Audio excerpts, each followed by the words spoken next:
Ayan, maglalakad tayo. Bilisan natin kasi mainit. Oh. Ayan na yung tulay, malapit na tayo. Ayan oh. Ang init. Naglalakad lang po kami. Ayan.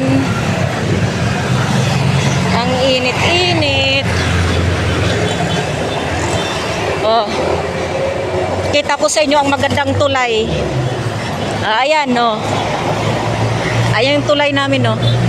Yan. O, diba? Ang ganda-ganda. Ayun pa sa kabila, oh. Yun.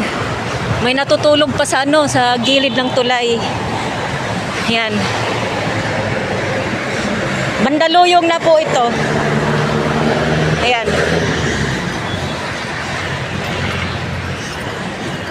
Hirap. Ang init. Pag sumakay ka naman, traffic din. Ayan, oh. Oh. Nakarin mo na lang. Ayan po.